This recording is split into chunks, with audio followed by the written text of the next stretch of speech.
हृदय को देख लेना। और जिसका मनन विषयों का होता है वो क्लेश, अशांति, बंधन, दुख को प्राप्त होता है। इसीलिए कहीं कहीं संतों के वचनों में कि आप चारों वेद कंठस्थ कर लो, 18 पुराण कंठस्थ कर लो, पर यदि प्रभु के चरणों में अनुराग नहीं तो सब व्यर्थ है। जोग कुजोग, ज्ञान अज्ञानु, जहां नहीं राम प्रेम परधानु। इसका रहस्य यही है। प्रभु से अपनापन ना होने के कारण शरीर से अपनापन रहता है। शरीर से अपनापन होने के कारण मन 5 ज्ञानेंद्रियों सहित शब्द स्पर्श रूप रस का ही मनन करता है। ये मनन जब तक रुकेगा नहीं तब तक संसार चक्र नहीं रुकेगा। अनन्य चेता सततम यो माम स्मरति नित्यशः। स्मरण, मनन, चिंतन अनन्य, अन्य ना, केवल प्रभु का। तो जो सद्गुरुदेव के आश्रित होकर, आश्रित वही होगा जिसका लक्ष्य है भगवत प्राप्ति। नहीं तो सद्गुरुदेव का आश्रय नहीं माना जाएगा, भले दीक्षा ले लीजिए। यदि भगवत प्राप्ति लक्ष्य नहीं है तो आप उनके विमुख आचरण करेंगे तो आश्रित कहां हो गए। आश्रय तभी माना जाएगा जब उनके वचन के अनुसार आचरण हो। वो तभी आप कर सकते हैं जब आपका लक्ष्य बन गया भगवत प्राप्ति। मुझे जैसे भी प्रभु प्राप्त होना चाहिए, आप आदेश करो, मैं प्राण न्यौछावर करने के लिए तैयार हूं। आप आज्ञा करो, अब जो ही कहें करें हम सोई। बस आप आज्ञा, मुझे प्रभु चाहिए, मुझे प्रियालाल चाहिए, आप आज्ञा कीजिए। मेरा जीवन, मेरा प्राण, मेरा सर्वस्व आपकी आज्ञा पर न्यौछावर है। अब उसका शास्त्र स्वाध्याय, सत्संग और सेवा संबंधी चेष्टाएं सफल हुई। क्यों? अब उसका मनन बनने लगा। जो ही मनन हुआ तेरी धारणा पुष्ट होने लगी। बस धारणा पुष्ट हुई, भगवत प्राप्ति दूर नहीं है। शास्त्र स्वाध्याय, सत्संग तो मनन प्रियालाल का, प्रियालाल का मनन सेवन तो परिणाम तत्वबोध भगवत प्रेम।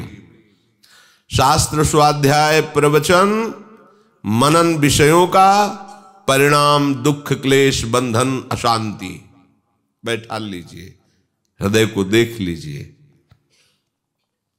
प्रभु जो उपदेश कर रहे हैं उसका हम श्रद्धा विश्वास पूर्वक श्रवण करें, मनन करें और धारणा में उतारें, उसे आचरण में उतारें। खूब सत्संग सुन रहे हैं, आचरण नहीं बदल रहे, धारणा नहीं बदल रही।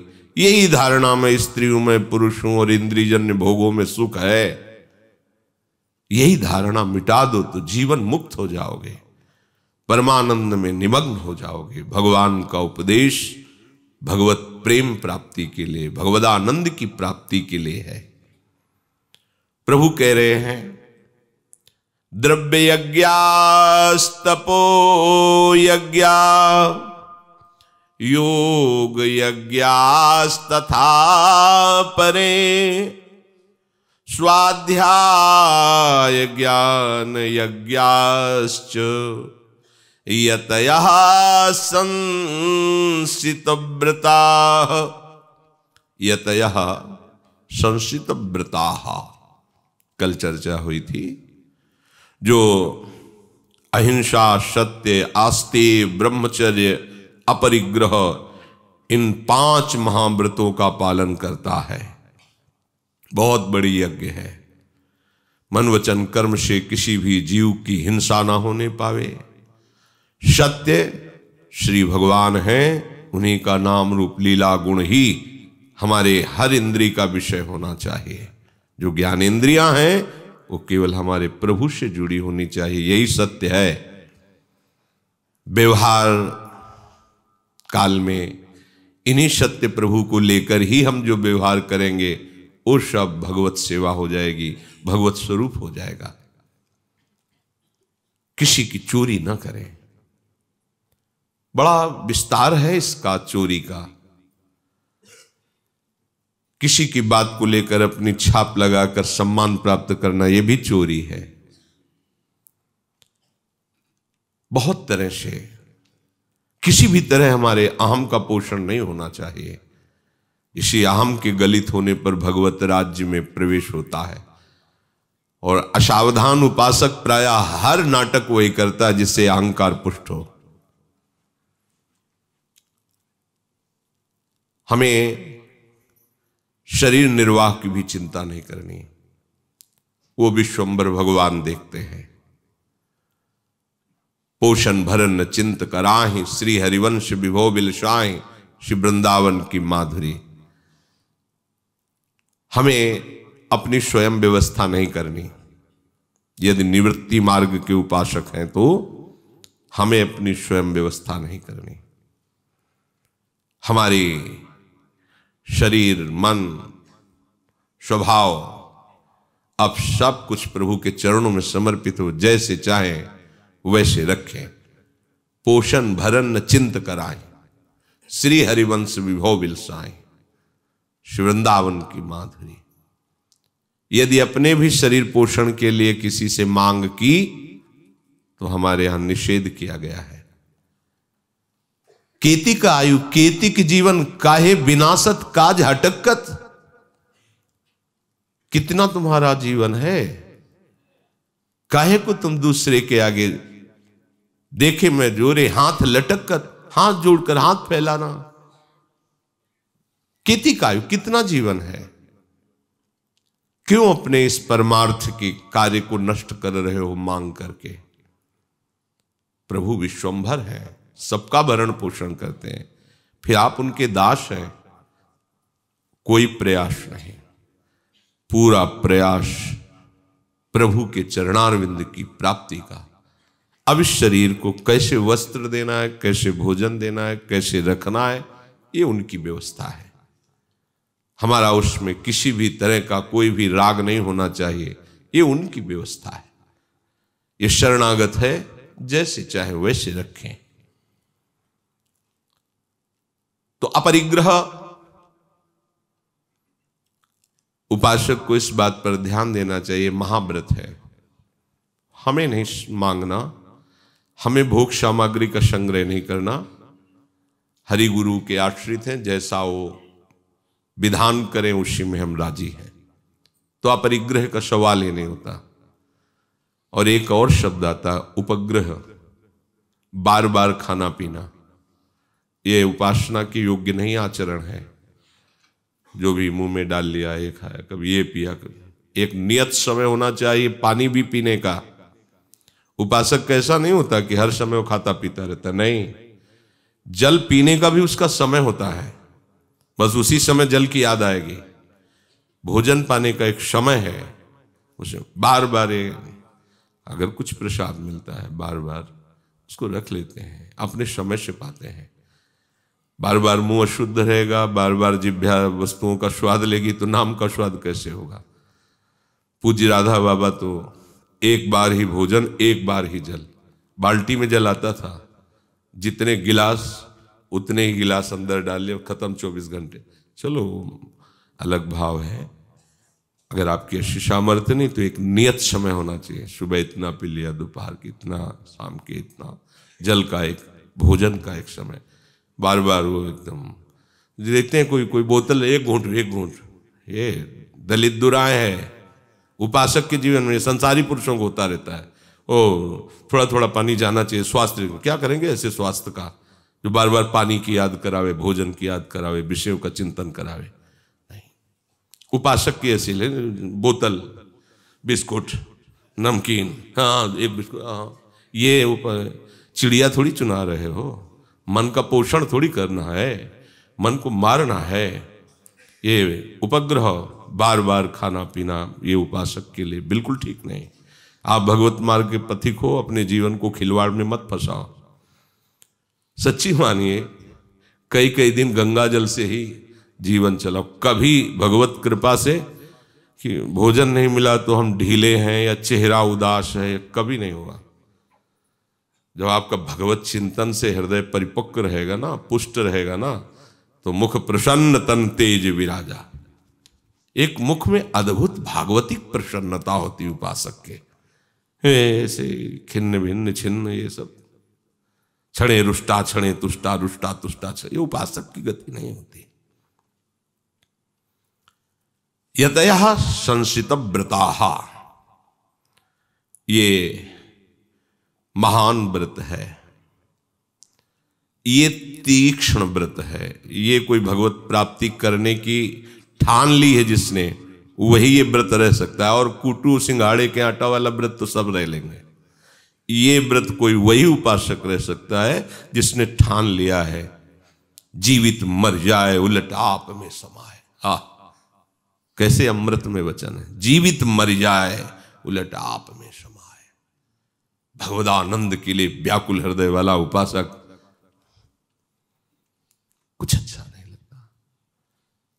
ये स्थिति प्राप्त करने के लिए आपको ऐसे ही आचरण करने पड़ेंगे। ये भगवान के वचन है। द्रव्य यज्ञाः, पूर्व कुल परंपरागत या पूर्व जीवन में कमाए हुए द्रव्य पर अपना भाव रखना, यह हमारे आगे जन्म का निमंत्रण है।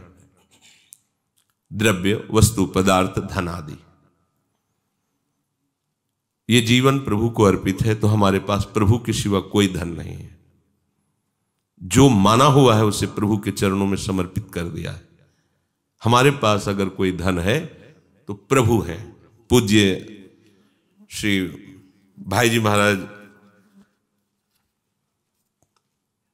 देवू कहा तुम कहां श्याम सुजान, सब कुछ जानने वाले प्रभु, क्या दूं आपको? क्यों? तुम्हारे पास कुछ नहीं है? नहीं प्रभु, तुम ही एक मात्र धन मेरे, सर्वस्व जीवन प्राण, देव कहां तुम कहां श्याम सुजान। सब जानते हो प्रभु, मैं क्या दूं आपको? पास जो कुछ भी माना हुआ मैं था वो सब आपके चरणों में समर्पित कर दिया। अब तो आप ही हमारे धन हो, हमारे सर्वस्व हो, हमारे जीवन हो, हमारे प्राण हो। अब मेरा अस्तित्व नहीं रहे। ये है पूर्ण देना, पूर्ण समर्पण का स्वरूप। है ही नहीं मेरा कुछ, कहीं भी मेरापन नहीं होना चाहिए। द्रव्य यज्ञ का तात्पर्य है कहीं भी कुछ भी मेरा नहीं है। ये अंदर से देखना होगा। अपनी वस्तु मान करके देना दान होता है, और प्रभु की वस्तु है। अब ये प्रभु की वस्तु उठा करके जहां कहा वहां रख दिया, तो ये तन भी उनका सेवक है। इसमें कोई अहम का पोषण नहीं है। मैंने ये वस्तु दी, नहीं, ये तन भी उसका जिससे देने की क्रिया हुई, और वो द्रव्य भी उसका है, और आज्ञा भी उसी की है, और लेने वाला भी वही है। खत्म खेल। इसका परिणाम भगवत प्राप्ति। और मेरी वस्तु मैं दे रहा हूं, इसका परिणाम उस वस्तु का और बढ़ जाना। सुकृत कहा जाता है, इसे पुण्य कहा जाता है, दान। उपासक का क्या होता है? हमारे पास अगर धन है तो परम धन राधा नाम आधार। हमारे जीवन है तो युगल सरकार, हमारे प्राण है तो युगल सरकार। तो दूं क्या? कुछ है ही नहीं। न पहले भी कुछ था, वो तो माना हुआ था, मान्यता हट गई। तो जिनका पहले भी था उनका अब है, उन्हीं का आगे रहेगा। तुम ही एकमात्र धन मेरे, सर्वस्व जीवन प्राण देऊं कहा, तुम कहां श्याम सुजान। एक उपासक के अंदर प्रश्न बना रहता है कि मैं कामी हूं, मैं मलिन हूं, पतित आचरण करने वाला हूं। यह आपको बहुत सुलझी हुई बात बता रहा हूं। यदि आपके अंदर अहंकार नहीं है और ये बात आपके हृदय में है, काम आदि दोष, तो आप निश्चिंत हो जाओ, क्योंकि आप जलोगे। आपके अंदर एक मलिनता रहेगी, ग्लानि की। मैं कितना नीच हूं, मेरे ऊपर कितनी कृपा है, फिर मैं कितना नीच हूं। ये आपको श्री जी तक पहुंचा देगा, निर्विकार कर देगा। जब अहंकार होता है, मैं कामी, ऐसा कैसे हो सकता है, वो काम को छुपाता है। बस अब इसका पतन शुरू। ये समझना होगा। कितना भी तुम्हारा मन मलिन हो, पर स्वीकृति हो इस बात की कि नहीं मैं नीच हूं, पतित हूं, ये स्वीकृति हो, बस काम बन गया आपका। ये अहंकार स्वीकृति नहीं होने देता। महान दोषों को छुपाकर वो अपने गुण को प्रकाशित करता, जो है नहीं उसे दंभ कहते हैं, पाखंड कहते हैं।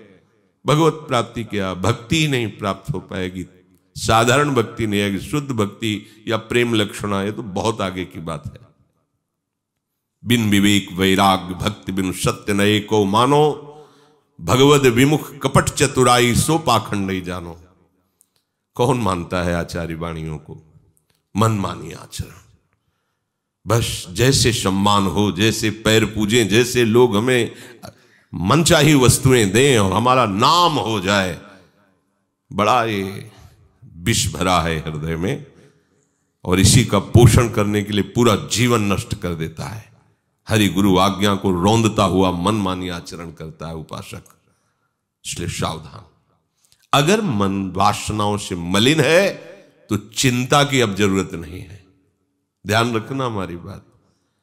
भाई जी कह रहे हैं, मन मेरो इकहु तो मलिन, मल भर्यो दोष आगार, काम क्रोध मोह मद ममता को पूरो भंडार, सोऊ हरि तुमने हरि लीनो। ये समझ लो, मेरा ऐसा मलिन मन, नीच मन, जो बिल्कुल तुम्हारे योग्य नहीं था, सोऊ हरि तुमने हरि लीनो, बच्चो न कछु मो पास, तुम ही वस्तु लेन हारे, तुम ही दाता खास, देवू कहां तुम कहां श्याम सुजान। नाथ, काम क्रोध आदि दोषों से मलिन मेरा नीच मन, उसको भी आपने अब हरण कर लिया। अब कुछ नहीं बचा। क्या दूं आपको, क्योंकि आप ही अब मेरे हो, आपके सिवा मेरा कोई नहीं है। प्यारे तुम ही तुम्हारे जोग, ऐसा कोई नहीं है नाथ आप जैसा। मुझ नीच मलिन आचरण, मलिन विचार वाले के हृदय पर आपने अपना अधिकार कर लिया। कितने कृपालु हो। प्यारे तुम ही तुम्हारे जोग, आप जैसे तो सिर्फ आप ही हो प्रभु, दूसरा कोई ऐसा है ही नहीं। तुम्हारे पट तर कहूं न कोऊ, सुर नर सुख संभोग, प्यारे तुम ही तुम्हारे जोग। तुम्हारी समानता करने वाला कोई नहीं त्रिभुवन में। न कोई देवता है, न कोई मनुष्य है, न कोई सुख है, न कोई संयोग। तुम्हारे समान तो हे प्रीतम केवल तुम ही हो। देखो, ध्यान दीजिए, राखो मोही जहां मल भावे, स्वर्ग नरक नरलोक, पै तुम बसो दृगंचल मेरे, मन भावन हर शोक। कोई अब आपसे मांग नहीं है, क्योंकि आप जैसा आराध्य देव मिल गया, अब कोई मांग नहीं। आपकी जहां इच्छा हो वहां रखो, स्वर्ग भेजो, नरक भेजो, मृत्यु लोक में रखो, जैसी आपकी इच्छा हो।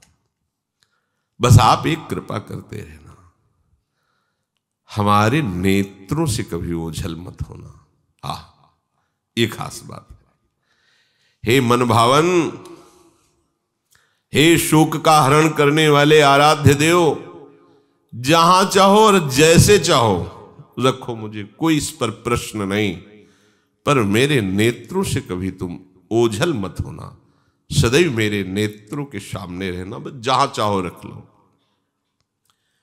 तुम्हारे मधुर मधुर स्मृति, सुख पे कोटि ब्रह्म सुखवारों, जोग सिद्धि के ही लेखे माही, वाही विघ्न गणितारो, लागे रहो सदा ही सोपिय। आहा, कैसी अद्भुत बात है। लागे रहो सदा ही सोपिय, सब विविधान विहीन, पूरन प्राण प्यारे तुम मह, रहो सदा लयलीन। प्रभु, आपकी मधुर मधुर निरंतर स्मृति में ऐसा सुख है कि करोड़ों ब्रह्म सुख न्योछावर हैं। ये ऐसे महापुरुष हैं जो सर्व शास्त्रों के पारंगत महापुरुष। सर्व शास्त्र, कोई ऐसा शास्त्र नहीं है जिसका ज्ञान पूज्य श्री भाई जी महाराज को न हो, क्योंकि संपूर्ण ग्रंथों के संपादन का कार्यभार आपके ऊपर ही था, गीता प्रेस का। और वैसे भी ऐसी ऊंचाई पर भगवत राज्य में प्रवेश था कि ब्रह्मबोध संपन्न पूज्य श्री राधा बाबा इनके चरणों के आश्रित आजीवन के लिए समर्पित हो गए। जैसे अखंड धाम वास का नियम, ऐसे भाई जी के शरीर के समीप रहने का आजीवन नियम। जहां भाई जी का अंतिम संस्कार हुआ वहीं टीन छवा के पूरा जीवन बाबा ने व्यतीत किया, पूज्य श्री राधा बाबा। भाई जी कह रहे कि आपकी मधुर मधुर स्मृति में जो सुख है, कोटि ब्रह्म सुख न्योछावर हैं उसके आगे। और योग की सिद्धियों की तो बात ही क्या है, उनको तो विघ्न मान करके प्रेमी उपासक त्याग देता है। प्रीतम, सदा आप हमारे हृदय से लगे रहो। पूज्य जो भाई जी कह रहे हैं, आचार्य चरण पहले ही इस भाव का संकेत करते हुए बता रहे हैं कि यदि मोहन लाल के रंग में हृदय रंग जाए, फिर उसको किसी की कोई चाह परवाह भय नहीं होती। और मोहनलाल उसे कितना प्यार करते हैं, बोले जागृत शयन रहे तो उर ऊपर मणिकंचन ज्यों पांची। आह, रात दिन वो हृदय से लगे रहते हैं, उपासक के हृदय से लगे रहते हैं। जैसे मणिमाला पड़ी हो, ऐसे इंद्रनील मणि श्याम मनोहर सात कुंभ तन गोरी, युगल सरकार हृदय में विहार करते, एक क्षण के लिए भी कभी हृदय को नहीं छोड़ते।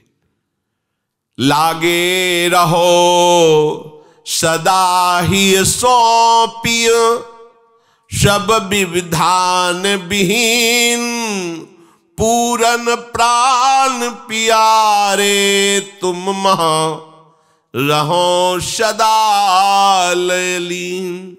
प्यारे, आप किसी और कोई स्मरण ही ना आवे, आ रात दिन बस आप में ही हमारी लय लगी रहे। ये कब हो सकता है? जब आप ही हमारे परम धन हो, आप ही हमारे जीवन हो, आप ही हमारे प्राण हो, आप ही हमारे सर्वस्व हो।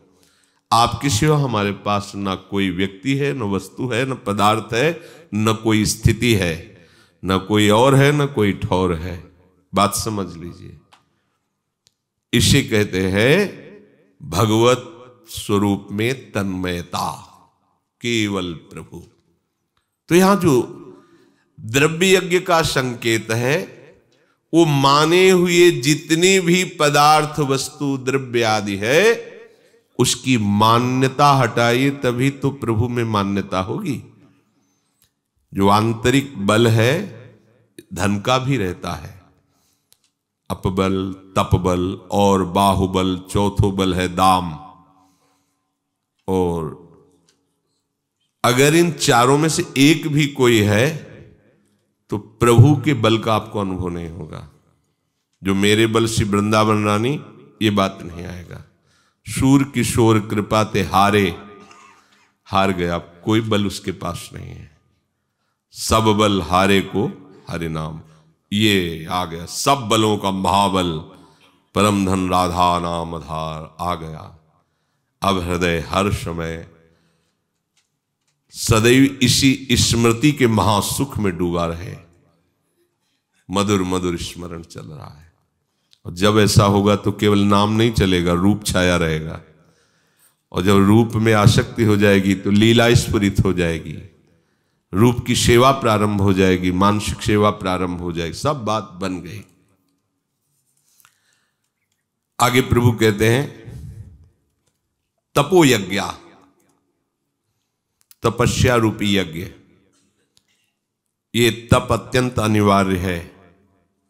श्री हरिवंश प्रसिद्ध धर्म समुझे ना अलप तप। छोटी तपस्या वाला इस प्रेम धर्म को नहीं समझ सकता। अब क्या तपस्या है? यहां तप शब्द का भाव क्या है? तो कह रहे हैं जो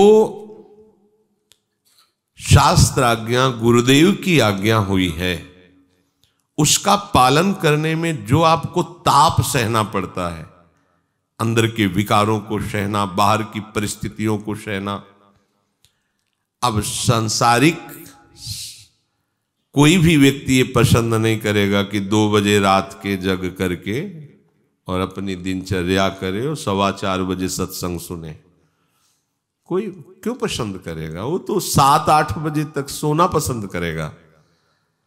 तो आखिरकार पांचभौतिक शरीर अपना भी है। तो जब हम इसके विपरीत चलेंगे तो ताप तो होगा ही। निद्रा से लड़ना पड़ेगा, प्रमाद आलस्य स्थिति से लड़ना पड़ेगा। देखो, समय से आपको जगना होगा, तभी आप सत्संग में आ पाएंगे। सत्संग में आपको सोना नहीं है, आपकी फिर आगे की दिनचर्या है। बड़े कहीं ना कहीं कष्ट का तो अनुभव होता होगा। बोले उसी कष्ट को जो सह जाता है उसे तपस्या कहते हैं। भगवत कृपा से बहुत ऐसी कृपा हुई कि उस वाणी में शब्द नहीं आता। बहुत कृपा है आप सबके ऊपर, अपने ऊपर। श्री जी ने हमको दिनचर्या दे दी। ये प्रभु जब विशेष कृपा करते हैं तब हमें साधन दे देते हैं, उपासना मार्ग दे देते हैं। अब हमारे को मार्ग मिल गया ना, तो उनके बल से चलने में हमें कोई श्रम नहीं। देखो, अधिक समय तक हमारा केवल दिनचर्या में ही जीवन कट रहा है। हमारी स्वतंत्र कोई दिनचर्या नहीं है। हमारी ऐसी दिनचर्या है जो श्री जी को लेकर के है। प्रातः से लेकर के शयन तक स्वतंत्रता ही नहीं। तो जब यहां स्वतंत्रता नहीं, तो विकारों के लिए हम कैसे अपना समय दे सकते हैं? क्योंकि हम तो श्री जी के अधीन हैं। अब हमारे पास समय है नहीं। अब जो समय बचा तो इतनी थकित इंद्रियां और शरीर है, बेसुध होकर सो गए। जब जगे तो फिर वही एक चिंतन, श्री जी का फूल बंगला बनाना है श्री जी के लिए, और अमुक अमुक सेवा, अमुक सेवा। और अधिकतर नई अवस्था के उपासक उपासिका हैं, प्रणाम है इस कृपा को कि जिस अवस्था में तांडव होता है माया का, उस अवस्था में तुम भगवत प्राप्ति के लिए दिनचर्या में अपने को लगा दिए हो। ये प्रभु की विशेष कृपा और आपका अपने ऊपर विशेष कृपा प्रसाद। शास्त्रों में, संतों में ये बात पाई कि शास्त्र कृपा, गुरु कृपा और अपनी कृपा। शास्त्र कृपा में भगवत कृपा है, गुरु कृपा में भगवत कृपा है, और अपनी कृपा आपको अपने ऊपर करनी होगी। हम नहीं जा पाएंगे भाई। 4:15 बजे हमसे प्रश्न हुआ कि वो 7:30 वाला समय क्यों नहीं रखते सत्संग में। ये 4:15 वाला तो ठीक नहीं है। मतलब आप सत्संग के समय में नहीं आ सकते, सत्संग आपके समय में होना चाहिए। क्योंकि 6 बजे उठे, नहाया धोया और चाय पी, नाश्ता किया, फिर आके बैठ गए सत्संग में। आप सुनाओ सत्संग तो ठीक है। अब 4:15 बजे न चाय न पानी न नाश्ता, और ऐसे वो सोना है नहीं और ऊपर से, तो मतलब समस्या ही तो है ना। तो इस समस्या को यदि आप सह गए तो इसी का नाम तपस्या है। ये जो आप सह रहे हैं, आप ऐसा ना समझे कि व्यर्थ जा रहा है। एक एक सेकंड का हिसाब होगा आपका। आप निहाल हो जाएंगे। निहाल जिसे नहीं कहते, ये श्री जी कितना पे रिझी हुए हैं, अभी आप देख नहीं पा रहे हो आप, लेकिन जब यहां से हम कह रहे हैं तो आप अनुमान लगा सकते हैं कि यहां अगर हमारा शीतलता है और आपको देखकर हृदय हमारा ऐसे होता है, ऐसे होता है। ये ऐसा ही है जैसे इत्र लगा के खुशबू लेके मस्त होना, समझ रहे हो। इत्र नहीं का है, वो लगा आप में रहे हो, उसी की खुशबू से आनंद। कितनी बढ़िया खुशबू आ रही। ऐसे ही श्री जी ये दिव्य सामर्थ्य, ये दिव्य सद्गुण दे करके, और वही प्रसन्न, देखो कितना संयमी, कितना हमसे प्यार करता है, उन्हीं का दिया हुआ है, और वही बड़ाई करती है। बिस्तरे सब जग विमल कीरत, साधु संगति ना टरे। बस इस कृपा को अकृपा में मत बदलने देना आप। उसमें जो आपको कष्ट हो रहा है उसी का नाम तप है। अपने गुरुदेव और शास्त्र की आज्ञा पालन में जो जो प्रतिकूलता, कठिनाइयां, अपमान, निंदा मिले, उसे चुपचाप प्रसन्नता पूर्वक सह जाओ, उसी का नाम है तपोयज्ञ। क्योंकि जब हम सही चलते हैं फिर हमें कोई प्रतिकूलता आती तो असहनीय हो जाती है, ऐसा लगता है, लेकिन ऐसी बात नहीं है। जब हम गलत होते हैं फिर प्रतिकूलता आती है तो असहनीय हो जाता है, और जब हम सही चलते हैं प्रतिकूलता आती तो मुस्कुराहट आती है। देख लेना, जैसे हम गलत नहीं हैं और कोई हमको गलत कह रहा है तो हृदय हमारा शीतल होगा, मंद मुस्कुराहट होगी। और अगर हम गलत हैं फिर गलत कह रहा है तो भाव चढ़ जाए, मैं गलत हूं, मुझ साधु को, वैष्णव को गलत कह रहा है, गलत है इसीलिए आ गया है। अगर कोई गलत नहीं है, सही चल रहा है, और कोई कह रहा है कि पाखंड नाटक सब चलता रहता है, तो मुस्कुराता है, क्योंकि उसको गुरु के प्रताप से पता है कि गुरु की आज्ञा पे चल रहा हूं, कहीं गलत हूं नहीं, तो ये भगवान मेरी परीक्षा ले रहे। वो मुस्कुराता है। हाँ, दो गालियां दो, कोई बात, निंदा करो, कोई अपमान करो, कोई बात नहीं। उसको जो सह रहा उसका नाम तपोयज्ञ है। वो व्यर्थ नहीं जा रहा कि बहुत जल रहा हूं, बेकार का जल रहा हूं। बेकार का नहीं चल रहे, तुम्हारे पाप नष्ट होकर तुम्हारी तपस्या बन रही। अच्छे से समझो, अपने स्वधर्म का जो गुरुदेव ने आदेश किया उसका पालन करने पे जो भी आपको कठिनाइयां और कष्ट पड़ रहे हैं वो आपका महान तप बन रहा है। इसी को वास्तविक तप कहते हैं। जो अपने सुख के लिए कष्ट सहा जाता है उसे तप संज्ञा नहीं दे सकते हैं। मैं ऐसा करूं इससे अमुक लोग प्रभावित हो जाएं, अमुक वस्तु, अमुक रुपया, ऐसा ऐसा। गुरु की आज्ञा पालन करने के लिए, धर्म का पालन करने के लिए आपको जो कष्ट मिल रहा है वो आप धर्म पूर्वक चल रहे हैं और उसे सह रहे हैं, इसका नाम तपस्या है। शास्त्रीय शुद्ध शब्द। प्रतिकूल से प्रतिकूल परिस्थिति भेजी जाएगी, वस्तु भेजी जाएगी, व्यक्ति भेजा जाएगा, घटना आएगी प्रतिकूल, पर उपासक प्रसन्नता पूर्वक अपने धर्म से विचलित ना होते हुए आगे बढ़ता जा रहा है। इसका नाम तपस्या है, इसी का नाम तपस्या है। ये भेजी जाएगी, ऐसा नहीं कि नहीं, जब तक भेजी न जाए तो समझ लेना अभी सालाना परीक्षा नहीं आई है, और जब ये भेजी जाए तो सावधान हो जाना। जितना पढ़ा है उतना उत्तर सही सही दे देना। क्या पढ़ा है? ये रोज पढ़ाई जा रही है, ये क्लास लगा हुआ है। काहे का क्लास लगा? परमार्थ का। प्रतिकूलता आवे तो कैसे बचना है, अनुकूलता आवे तो उससे कैसे बचना है, कोई अपमान करे तो कैसे बचना है, कोई सम्मान करे तो उससे कैसे बचना है। रोज यही चर्चा हो रही। तो ये चर्चा कब काम आएगी? जब प्रश्न आवे तो फौरन उत्तर, अर्थात अपने आप को विवेक से बचा लो। तो आपने उत्तर दे दिया, आप आगे बढ़ गए। और अगर अविवेक का सहारा लिया तो भिड़ गए तो उपासना क्या बनी? अपने उपासना मार्ग से थोड़ा भी विचलित हो गया तो गिर जाएगा। इसमें सबसे खास बात यह है, विचलित नहीं होना। चाहे जितना प्रतिकूल परिस्थिति आ जाए, हरिगुरु आश्रय नहीं छोड़ना, हरिगुरु की आज्ञा का उल्लंघन नहीं होने देना, भले वही विपरीत तुम्हारा अपमान करे। अपने अंदर इतनी बात तो मांग रहती है कि आपकी अक्षरशः आज्ञा का पालन कर रहे हैं तो स्याबास ना सही तो कम से कम प्रतिकूलता भी तो ना दो। पर नहीं, ऐसा नहीं। आप जितने अच्छे से चलोगे तो हो सकता है आपके सामने और भारी प्रतिकूलता हो, तो आपको लगेगा कि स्याबासी की तो बात ही दूर रही, यहां तो और प्रतिकूलता है, तो छोड़ो इनकी आज्ञा का पालन। बहुत कर लिया, सालों से कर रहे हैं, इसके बाद फिर नहीं नहीं नहीं। यह आपकी भूमिका बदलने की स्थिति आ रही। चुप शांत बिल्कुल मौन, अपनी आज्ञा जो गुरुदेव ने दी है अपने लिए उसको हमें, भले गुरुदेव ही प्रतिकूल व्यवहार कर रहे हैं पर मुझे वैसे ही चलना जैसा उन्होंने आज्ञा दी। वो आगे हृदय से लगा लेंगे, देख लेंगे हमारा अभी तक की पढ़ाई। प्रश्न कौन करता है? वही तो करते हैं जो पढ़ाते हैं, और कोई दूसरा प्रश्न थोड़ी करता है। तो हम जिनकी आराधना कर रहे हैं वही तो प्रतिकूलता भेजते हैं। क्या प्रतिकूलता भेजते हैं? वस्तु प्रतिकूल, व्यक्ति प्रतिकूल, घटना प्रतिकूल। आपके सामने वही भेजेंगे, वही व्यक्ति आएगा जो वो भेजा गया है चुपचाप। उस समय विवेक काम नहीं करता। हमने तेरा क्या बिगाड़ा, ऐसा क्यों किया, क्या तुम सब उठाक पटक देंगे तेरे को, अभी ऐसे अल्लू हो गया।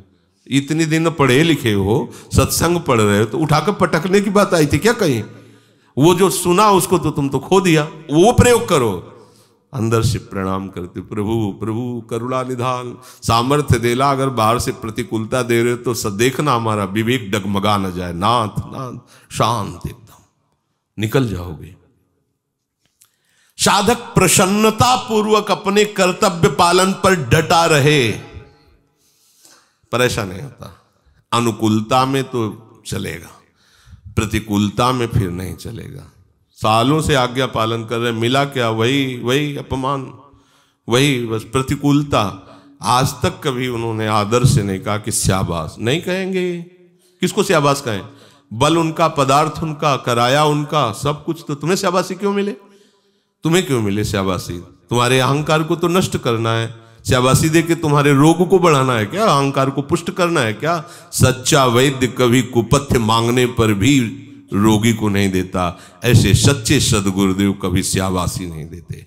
ध्यान रखना, वो कभी बड़ाई नहीं करेंगे, वो कभी आपका सम्मान नहीं। अगर सम्मान हो रहा है तो कोई त्रुटि है तुमसे, आप समझ लो अभी अपनेपन में कमी है गुरुदेव की, तभी तुम्हें सम्मान मिल रहा है। आपको तुरंत उदास होना चाहिए कि कहीं ना कहीं गुरुदेव के अपनेपन में मेरे में कमी हो गई, तभी गुरुदेव मेरा सम्मान करे। नहीं आता ही नहीं, हृदय में ही नहीं आता। थोड़ा भी अलगाव सम्मान की मांग हो जाएगी, प्रियता की मांग हो जाएगी। ये लगेगा कि थोड़ा तो शाबाशी। किसको हम अपने हाथ को शाबाश करें? हमारा मुंह धोया तो हम अपने हाथ को शाबाश शाबाश, तो क्या कहा जाएगा? आप विचार करो, ये हमारा हाथ है, ये हमारा मुंह है, इसने धो दिया तो इसमें क्या होगा? आप हमारे हैं, हमारे श्री जी के हैं, आठों पैर श्री जी की शाबाशी की जरूरत है क्या? समझ लेना, जितना अपनापन आपका होता जाएगा उतना अपने अंदर मांग नहीं रहेगी कि हमें दुलार करें, हमें शाबाशी करें, सभा में खड़े करके माला पहनाएं। जिससे अपनापन होता है सभा में, उसके साथ कटुता का व्यवहार होते देखा गया। संतों के चरित्रों में सम्मान तो नहीं देखा गया। पूज्य श्री स्वामी नारदानंद सरस्वती नैमिषारण्य विवेकानंद जी महाराज बहुत ही अच्छे महापुरुष, बाल्यावस्था से ही गुरुदेव की सेवा में तत्पर। सत्संग में 10,000 लोग बैठते। नैमिषारण्य वैसे ही प्रसिद्ध सत्संग के लिए, 88,000 ऋषि एक साथ बैठ करके सत्संग नैमिषारण्य में ही होता। वही नारदानंद सरस्वती बड़े सिद्ध महापुरुष थे। तो वस्त्र बदलने में चूक हो गई। क्या चूक हो गई? संतों का सिद्धांत है पूरे वस्त्र नए नहीं होने चाहिए। यदि आपका ऊपरी वस्त्र नया है तो नीचे वाला पुराना ही होना चाहिए। अगर नीचे वाला नया है तो ऊपर वाला पुराना होना चाहिए। ऐसे संतों की प्राय पद्धति देखिए। और जो सिद्ध महापुरुष हो कैसे भी रहे, उनकी बात अलग। साधक को ऐसा प्राय संतों ने, और वो नए दोनों सब वस्त्र ऐसे धारण करके, और उस समय नए वस्त्रों का एक चमक होती है, और वो साधक तो एक नई वस्त्र एक अलग ही होता है ना। तो स्वामी जी ऐसे प्रवचन करे, दृष्टि गई नए को, तो माइक से कहा विवेकानंद इधर आना। जी महाराज जी।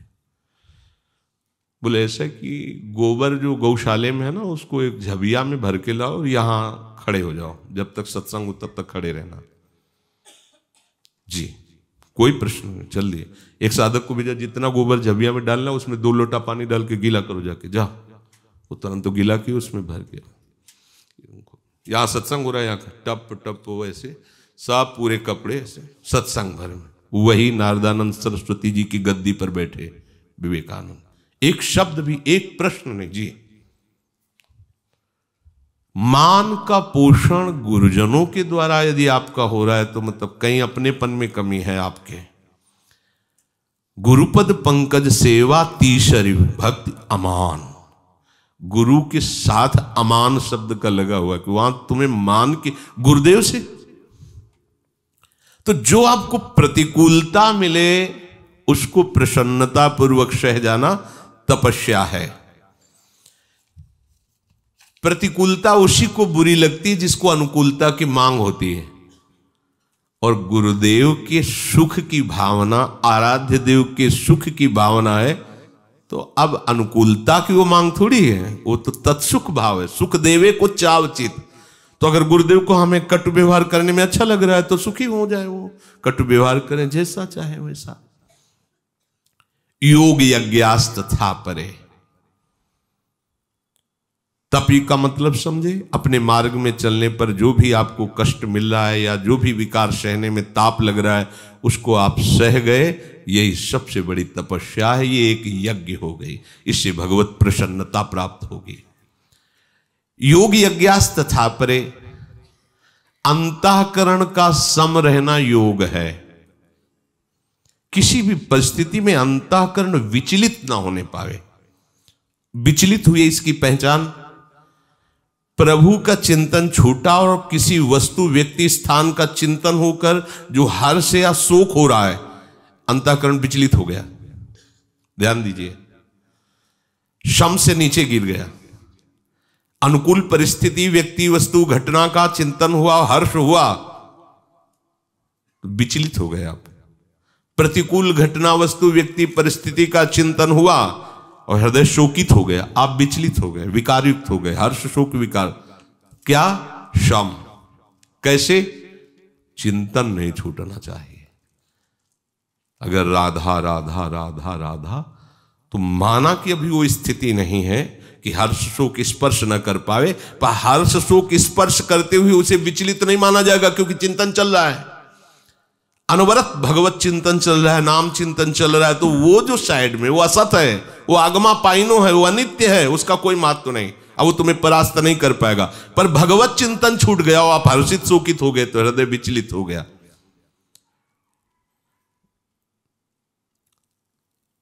अनुकूल की प्राप्ति में हर्ष, प्रतिकूल परिस्थिति में शोक, निंदा में शोक, स्तुति में हर्ष, आदर में हर्ष, निरादर में शोक, ये अंतःकरण का हलचल है। राग द्वेष हर्ष शोक सुख दुख ये विचलता है। उपासक इसमें नहीं फंसता, उसी का नाम है योग यज्ञास तथा परे। वो हर समय सम रहने की भावना में, न हर्ष न शोक न सुख न दुख। सम क्या है? प्रभु का चिंतन। समता हम कैसे नापेंगे? हमारे में समता है। भगवत चिंतन न छूटे, पकड़े रहना, तो आप सम हो जाओगे, वो आपको सम कर देगा। जीत विषम संसार कीर्ति जग, ये जय जय श्री हरिवंश नाम गुण गाई है, उसका परिणाम क्या होगा? जीत विषम संसार कीर्ति जग बिस्तरे, वो उस विषम संसार को जीत जाएगा, सम हो जाएगा।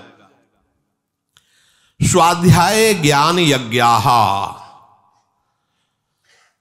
अपने उपासना के अनुसार स्वाध्याय होना चाहिए।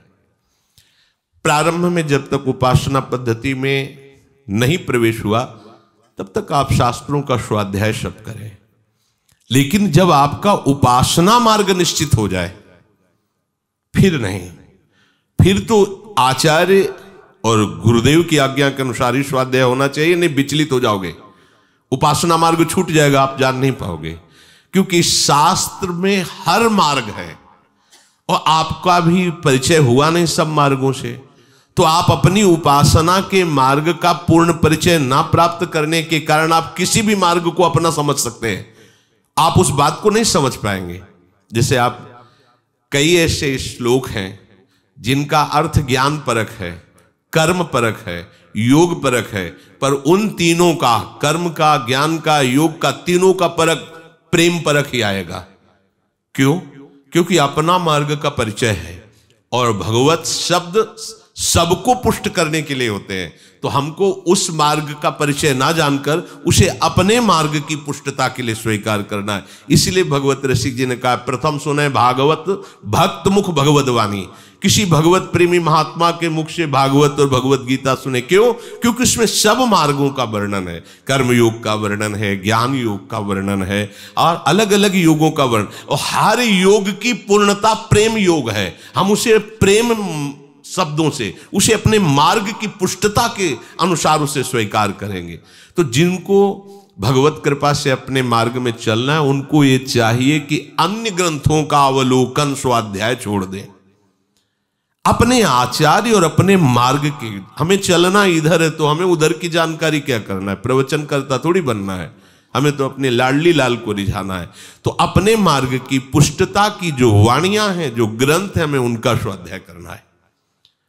और भी जितने शास्त्र हैं सब भगवत स्वरूप हैं, पर सबका मार्ग प्रभु की ही तरफ जाता है, पर वो अलग अलग भाव से जाता है। हमको अपने भाव के अनुकूल स्वाध्याय करना है, तो अपने आचार्य वाणी का, जैसे वेदवाणी सब मंगलमय है, भगवत स्वरूप है, अपौरुषेय भगवान की वाणी किसी द्वारा प्रकट की हुई थोड़ी है, स्वयं भगवान ही वेद के रूप में प्रकाशित है।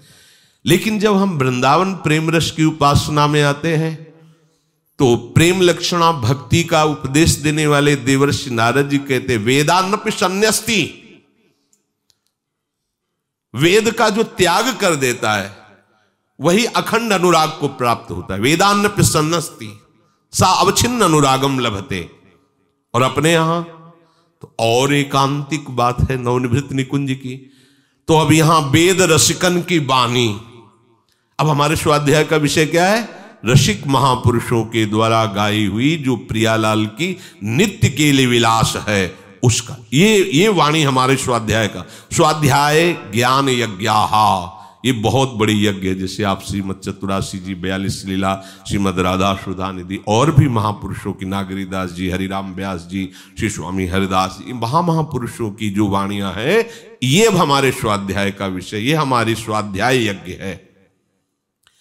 अपाने जुहति प्राणम प्राणे अपानम तथा परे प्राणापान गतिरुद्ध्वा प्राणायाम परायणाः अपरे नियताहाराः प्राणान् प्राणेषु जुहति सर्वेप्येते यज्ञविदो यज्ञ क्षपित कल्मषाः।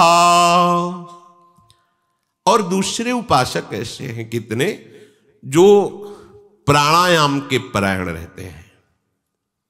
ये भी जब नैष्ठिक ब्रह्मचर्य में थे तो इसका भी गुरु कृपा से अभ्यास कराया गया था। अपान में प्राण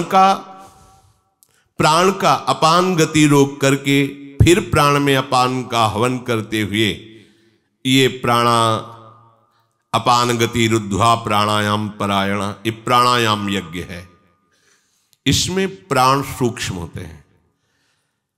मन, ब्रह्मचर्य और प्राण तीनों का एक संयोग है। अगर आप प्राण आपके सूक्ष्म हुए तो मन आपका सूक्ष्म होने लगेगा, स्थिर होने लगेगा, और ब्रह्मचर्य आपका पुष्ट होगा। ब्रह्मचर्य आपका पुष्ट है तो मन स्थिर होने लगेगा, प्राणवायु सूक्ष्म होने लगेगी। तीनों का है। प्राणवायु स्थूल, मन चंचल, ब्रह्मचर्य रहित, ये एक चक्र है। इसलिए नैष्ठिक ब्रह्मचर्य में संन्यास मार्ग के पथिक को प्राणायाम का उपदेश गुरुजनों के द्वारा दिया जाता था। उसमें तो 30 प्राणायाम का विधान था, 10 10 10। वो अपनी नई अवस्था थी तो उनका जब 30 में, तो हम इसका और आगे बढ़ाए तो 90 प्राणायाम तक, 10 10 10 10 10 9। शाय मच जाती थी, शांत। प्राणायाम भूख को मिटाता है, शरीर के दर्द को मिटाता है, प्राणों को सूक्ष्म करके जिस मंत्र का जो गुरुदेव ने उपदेश दिया, ऐसे मंत्र ऐसा लगता मानो नृत्य कर रहा हो, शांत। प्राणवायु शमन, प्राणवायु शमन हो गई। इसका तात्पर्य कि ऐसे आटा लगाया जाए उड़ न पावे आटा। श्वास की गति सुनाई देने की तो बात जाने दो, ऐसे अगर रखा जाए तो उड़ेगा भी नहीं। प्राणवायु इतनी शांत, जहां बैठ गया बैठ, घंटों बिल्कुल एकदम बिल्कुल निश्चेष्ट। ब्रह्मचर्य नहीं है तो प्राणायाम में कदम नहीं रख सकता हो। अगर करता है तो बीमार हो जाएगा, दमा, श्वास, कमर दर्द, टांग दर्द, कई तरह से परेशानियां हो जाएंगी। ये प्राण का स्थान ऊपर होता है, यहां हृदय। अपान का स्थान बिल्कुल नीचे होता है, गुदा द्वार में। श्वास को बाहर निकालते समय वायु की गति ऊपर की ओर तथा श्वास को भीतर ले जाते समय वायु की गति नीचे की ओर होती है। श्वास को बाहर निकालना प्राण का कार्य है और श्वास को भीतर ले जाना अपान का कार्य है।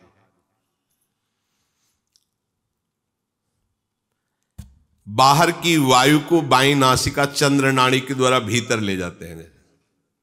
दाहिने सुर को इसे बंद कर। अब इसमें नाम चल रहा है, मंत्र चल रहा है, उसका हिसाब होता है, बस रोक लिया। अब न प्राणवायु बाहर से अंदर जा रही, न अंदर से बाहर, इसे रोका। इसे कुंभक कहते हैं। यह निरोग अवस्था भी प्रदान करता है और भागवतिक आध्यात्मिक शक्ति भी बढ़ाता है। वायु हृदय में स्थित प्राणवायु को लेकर नाभ से होती हुई स्वाभाविक अपान में लीन हो जाती है।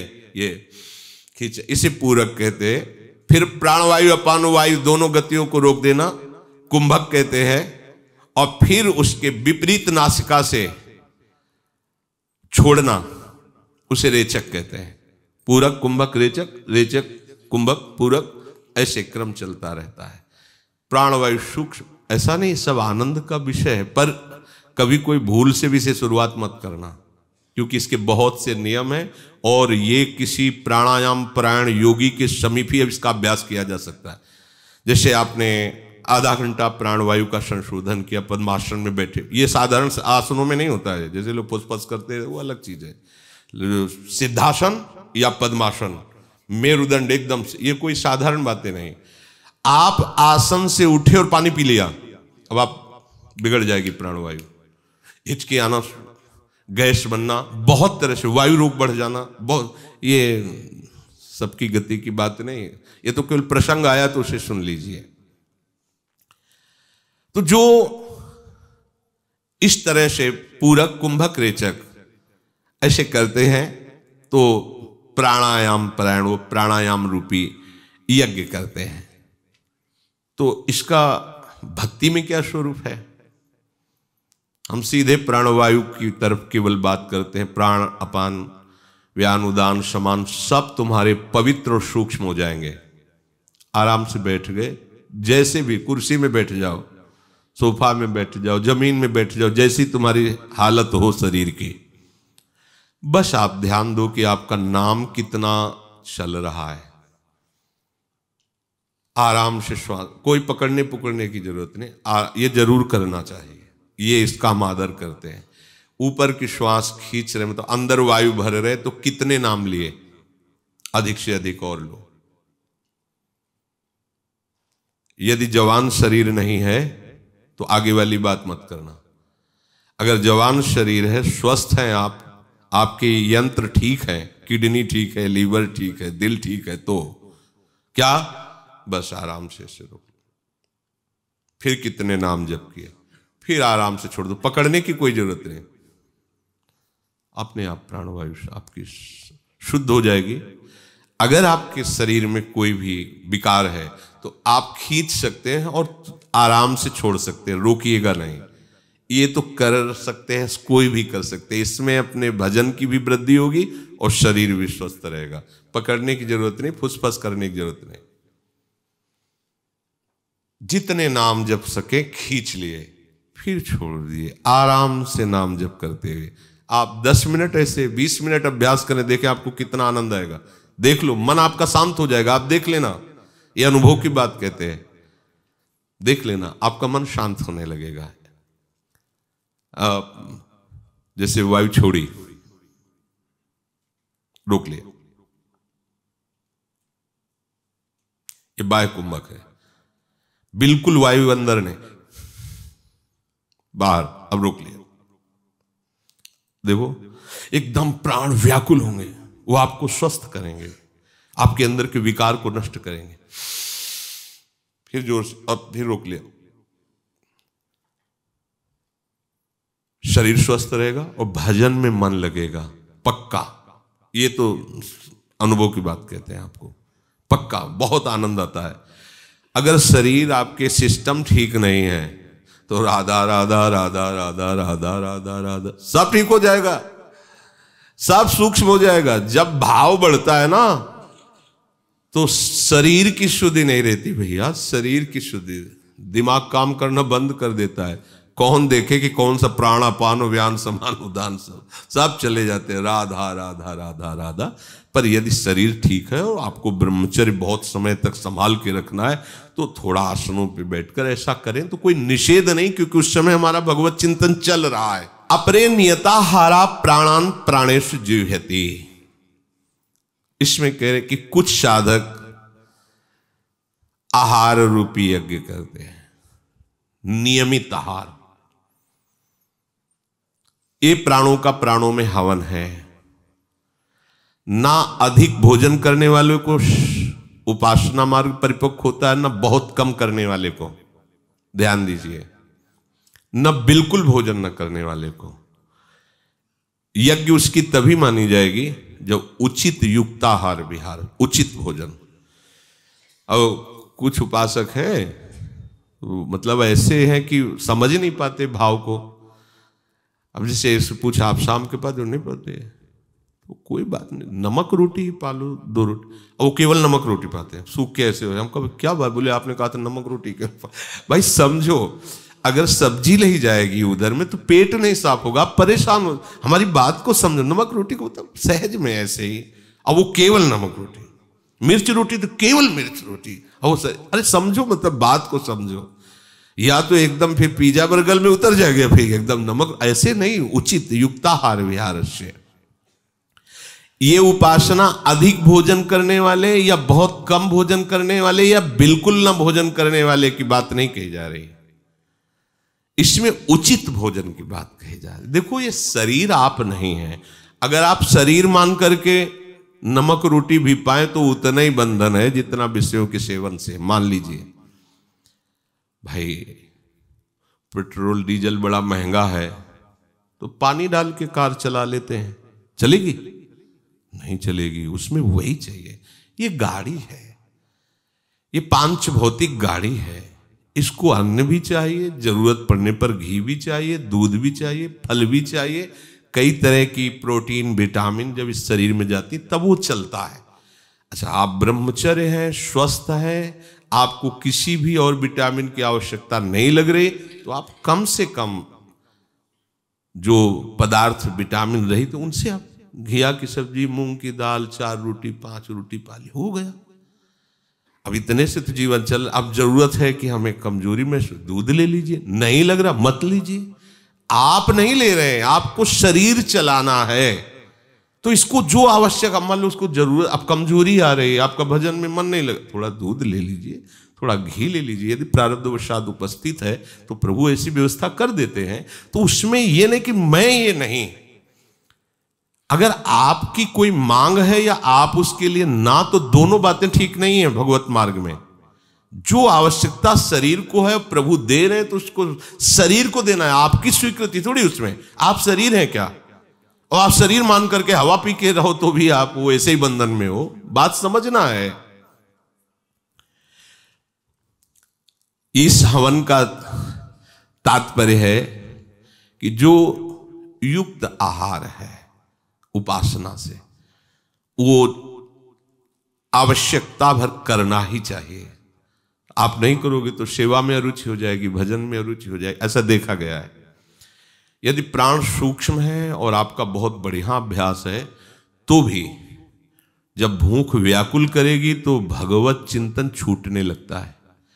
लगता है किसी भी तरह कुछ भी मिल जाए, कुछ भी तो चला जाए। बार बार हर श्वास में यही बात है, कुछ मिल जाए, कैसे कुछ तो चला जाए अंदर। क्या भजन हो रहा है? इसलिए ऐसा हठ नहीं करना चाहिए, जो सहज में है। अब हमें बिल्कुल आवश्यकता नहीं, अब हम खूब बादाम फुला के सुबह पीस के, तो फिर क्या साधना हो रही? बस समझ, अगर आप कमजोरी हो गई किसी कारणवश, रोगवश ऐसा, और जरूरत है तो आप ऐसा भी कर लीजिए, कोई परेशानी नहीं, क्योंकि शरीर को जरूरत है आपकी सेवा और भजन के लिए, इसकी स्वस्थता अनिवार्य है, आप ऐसा कर लीजिए। ये चीज विवेक से समझना है। आप भोजन के विषय में स्वयं भोक्ता बन करके करो या ना करो, वो आप बंधे हुए हो। और शरीर को चाहिए जो चीज प्रारब्धवशात यथा लाभ संतो, उसे दे दीजिए, ये कि ये यज्ञ हो जाएगी। समझिए, ये भी भजन है। शरीर को मैं मानकर जो भी करोगे हो सब तुम्हारे बंधन का कारण है। और शरीर को श्री जी की सेवा का पात्र करके स्नान कराना, इसे पवित्र रखना, इसे भोजन देकर, दवा देकर स्वस्थ रखना, सेवा में लगाना, भजन कर, ये हमारे कर्तव्य कर्म की पूर्ति हो रही। यज्ञ का तात्पर्य कर्तव्य कर्म की पूर्ति हो रही। इसे मैं मानकर सेवन करना निषेध है। समझिए, मैं मान करके ना लेना, यह भी आपके लिए बंधन कारक है। मैं नहीं, जो प्रभु का विधान है जैसा है, जो कुछ मिला आवश्यक होने पर डालना चाहिए। जो आवश्यक नहीं है तो भाई मुझे नहीं जरूरत है, इस शरीर को नहीं जरूरत है तो नहीं डाल रहे, वो यज्ञ हो रही। अब वो सुन सुना करके और जबरदस्ती पूरा चिंतन उसी में लगा हुआ है। चिंतन बचाना है अपना। अगर हमारा चिंतन भोजन में लगा है, भोग सामग्रियों में लगा है, तो बात क्या बने। इसलिए सावधान होते हुए आहार वही जो भगवत चिंतन करावे, उतना जितना भगवत सेवा में बाधा न पहुंचे, न ज्यादा और न बिल्कुल नहीं। उचित आहार और जो जो सामग्री प्रारब्धवशात इस शरीर मिले और शरीर को आवश्यक है तो पा लेना चाहिए। उसमें ज्यादा क्यों में और ज्यादा त्याग वैराग्य की भावना नहीं रखनी चाहिए। त्याग वैराग्य की भावना शरीर में नहीं हूं इसमें रखनी चाहिए। शरीर को पानी प्यास लगी है ना पियो।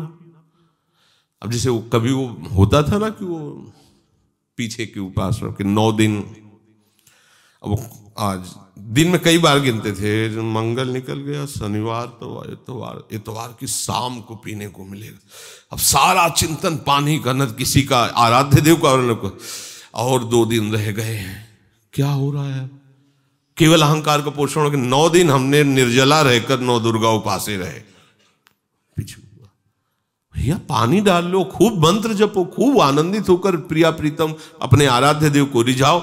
ये बहुत दूरी तक अज्ञान उपासना में भी चलता है। सुलझ जाओ। जो इस मशीन को, ये मशीन है भैया, 5 भौतिक मशीन है और 5 भौतिक वस्तुओं से ही ये चलती। जैसे हमने कहा, कार में पानी से आप नहीं चला सकते, घी से भी नहीं चला सकते, उसके लिए पेट्रोल चाहिए, डीजल चाहिए। ऐसे इसके लिए रोटी दाल सब्जी दूध घी जो भी फल फूल है प्रारब्धवश आप मांग मत कीजिए। यदि आ जाता हो शरीर को जरूरत तो आप उचित डाल लीजिए। और उचित का मतलब इतना भी नहीं कि खड़े होकर फिर बैठ के पाए, ऐसा भी उचित है, ऐसे भी उचित देखा है यही मतलब वो तो विनोद की बात में कह रहे कि जैसे कि भाई हाँ, तो हाँ में देखा है कि मतलब ऐसे हाथों को ऐसे, इतनी जरूरत क्या, फिर दोबारा पा ले लो शाम के, फिर सुबह पा ले लो, परेशानी क्या है। पर वो सुबह ये थोड़ी मिलेगी, अब ये बंधन कारक हो रही, उचित पा लिया ऐसे, तो ये यज्ञ हो जाएगी। शरीर को मैं मानकर भोगोगे, बंधन का कारक होगा। शरीर को सेवा पात्र मानकर उचित सामग्री डालोगे, ये यज्ञ हो जाए। स्वाहा, ये स्वाहा हो रहे, यज्ञ हो रही। अहम वैश्वानरो भूत्वा प्राणी नाम देहमाश्रिता, भगवान देह के अंदर वैश्वानर अग्नि रूप में है। स्वाहा, एक एक कवल स्वाहा, ये यज्ञ हो जाएगी, ये भगवत प्राप्ति का हेतु हो जाएगी। शेष चर्चा आगे। श्री राधा वल्लभ लाल की।